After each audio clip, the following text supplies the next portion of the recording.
Olá, estamos iniciando mais um programa Além do Visível. Eu sou Fernando Vidia e hoje a gente vai falar sobre a morte do ego. Já ouviu falar sobre a morte do ego? Já ouviu essa expressão em algum lugar? Que ego é esse? E por que que ele morre? Será que ele morre? Vamos entender isso no nosso programa de hoje. E é um programa muito especial porque a gente tem aí toda essa festividade, né, de final de ano, quando ele está indo ao ar, né? Então a gente está falando sobre uma época até de renovação das nossas intenções, recapitular, fazer a nossa retrospectiva, né, de ano, como é que as coisas foram, deu certo, atendeu ou não atendeu as nossas expectativas, foi do jeito que a gente imaginou, né? Será que a gente imaginou alguma coisa ou será que a gente entrou simplesmente no ano de 2025 do jeito que deu e falou assim, vamos ver o que esse ano vai trazer para mim? Ou ainda, será que a gente colocou um objetivo e por conta de colocar esse objetivo, a nossa mente ficou mais focada e direcionada a ele e a partir daí a gente conseguiu produzir alguma coisa, a gente conseguiu crescer pessoalmente, né, a partir desse objetivo ou de uma ou mais metas, né? Então, será que a gente vai ter esse mesmo engajamento no próximo ano? Então, já é a reflexão que eu deixo aqui para você. Vamos fazer a nossa retrospectiva, né? Fica um convite para você. Como é que foi o seu ano de 2025? Vai pensando aí, né? Agora é o momento da gente relembrar quem nós somos. Vamos falar sobre esse tema ego. Que ego é esse, né? O significado de ego é eu. Então, eu, mas eu quem, né? Então, tem o eu que me identifico como um ser humano aqui no corpo físico, encarnado, com uma alma, ou seja, tem sentimentos, tem pensamentos, tem toda uma psique. E ao mesmo tempo, já ouvi falar de uma expressão que é o eu superior. Então, se tem o eu, que é o euzinho, ou poderíamos chamar de eu inferior, mas entre aspas aqui, porque não é no sentido de é, dizer que é menos importante, não é isso, tá? O eu inferior porque ele está na densidade, que é nossa personalidade, aqui vivenciando a experiência no mundo físico através de um corpo físico. E a gente tem o eu superior, que é uma parte do nosso ser, faz parte do nosso condomínio energético e espiritual, mas que vibra em dimensões mais elevadas. A gente está falando de quinta dimensão, sexta, sétima dimensão, porque ele tem também frequências vibracionais, né? São corpos espirituais. O eu superior, ele é uma constituição de corpos sutis. Então a gente tem o nosso corpo físico. Vamos lembrar dos corpos espirituais? A gente tem o corpo físico, a gente tem o corpo vital, que formam o nosso corpo. A vitalidade abastece o nosso corpo de energia. A gente tem o nosso corpo astral, ou corpo de emoções, o nosso corpo emocional. Eles vão estar vibrando no que a gente chama de quarta dimensão. E a gente tem, depois, como corpos espirituais ainda mais sutis, corpo mental superior. Mental, o superior, ele vai estar conectado com o mental inferior, mas ele já não corresponde mais à quarta dimensão. A mente e as emoções correspondem à quarta dimensão. Mas a mente abstrata, que é uma parte da mente, mas que está já numa vibração bem mais elevada, ela já faz parte da quinta dimensão. Então ela já corresponde também ao superior. A mente abstrata ou mental abstrato, corpo búdico, corpo átmico. São três corpos, a gente pode chamar de tríade, ou tríade superior, que é o nosso eu superior. Então a gente tem o eu superior e esse eu inferior. E quando a gente fala de ego, a gente está falando do eu, mas qual eu é esse? Então convencionou-se, né, muito mais comum a gente falar sobre ego se referindo à alma humana, a nossa alma humana egoísta, centrada nos seus interesses pessoais, nos seus desejos. Agora, em algumas literaturas, se a gente for pegar livros esotéricos mais antigos, a gente pode encontrar a expressão ego para definir o eu superior. Olha que interessante, por quê? Porque fala sobre o eu, então é o eu superior. Mas a gente tem o nosso eu inferior, que comumente a gente começou a chamar de ego por conta até de psicanálise e tudo mais. Então, isso trouxe um certo direcionamento e interpretação para a gente se referir à nossa personalidade, né? E quando a gente fala da morte do ego, não significa que a personalidade vai morrer, né? É claro, com o fenômeno da morte do corpo físico, a gente vai se despojando dessas nossas vestes sutis, a gente vai ascendendo vibracionalmente até que no momento que a gente não precisar mais encarnar, a gente vai estar vibrando só na quinta dimensão e habitando esses planos superiores. Aí não vai ter personalidade porque não tem a finalidade dela estar vivenciando a experiência em quarta dimensão ou em terceira dimensão no mundo físico através do corpo físico, né? Até lá, essa morte do ego é quando de repente ele já não se expressa mais apenas nos seus interesses, mas ele se permite receber a intuição que vem do eu superior, e a partir daí, ele então começa a realizar o propósito, a missão de alma, a missão espiritual do ser humano, né, para evoluir, para trabalhar o seu autoconhecimento, o seu aprimoramento pessoal. E isso é maravilhoso, né? Então, quando a gente fala da morte do ego, é chegar num ponto onde a gente mata, num sentido figurado, né? Vamos colocar entre aspas aqui, os nossos desejos. A gente faz com que os desejos já não sejam mais tão intensos, ao ponto de nós correspondermos muito mais ao desejo espiritual, ou seja, o que o meu espírito mais puro, aquela minha essência quer para mim. Vamos analisar aqui, vem comigo.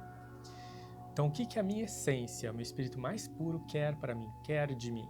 Quer que eu aprenda, quer que eu evolua, quer que eu transcenda, quer que eu alcance um nível de consciência mais elevado e expandido para eu saber discernir melhor o que me serve, o que não me serve, o que é bom e o que não é bom para mim, para que assim eu possa evoluir mais rapidamente, transcender os meus karmas, né? Resgatar as minhas pendências e não precisar mais encarnar aqui no mundo físico pelo fato de eu já ter aprendido a viver adequadamente aqui no mundo físico. Mas haja aprendizado para ter, né? Vamos entender um pouco mais sobre esses aprendizados na próxima parte do programa. Então, fica comigo que a gente volta. Estamos de volta para a gente falar um pouco mais sobre a morte do ego. Então, a partir do momento que a gente elimina os nossos desejos mais intensos, não significa que a gente não vai desejar nada, que a gente não vai querer nada, não vai pedir nada. Eu vou me descaracterizar, vou deixar de ser quem eu sou para só ser conduzido por uma vontade superior. Mas e o carro que eu queria comprar? E o apartamento que eu queria comprar? E a viagem que eu queria fazer?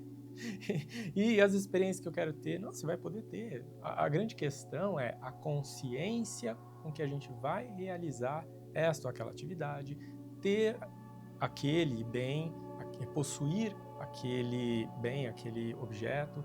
Então, não é o interesse material pura e simplesmente.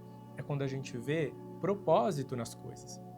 É quando a gente ganha consciência. Esse é o processo que a gente chama de a morte do ego. É a gente se iluminar, ou a nossa mente se iluminar, para receber as intuições da nossa divina essência, do nosso eu superior, com maior clareza. E isso direcionar melhor a nossa jornada e orientar a gente, falando assim, mas isso você não precisa. Disso você quer ter? Tudo bem, usufrua com responsabilidade. Então, é sobre isso. É a gente entender que quanto mais a gente se despoja dos nossos interesses pessoais, dos nossos desejos, que não necessariamente são os desejos do espírito, falando desse eu superior, essa essência mais pura do nosso ser, mas que às vezes dizem respeito a esses desejos, né?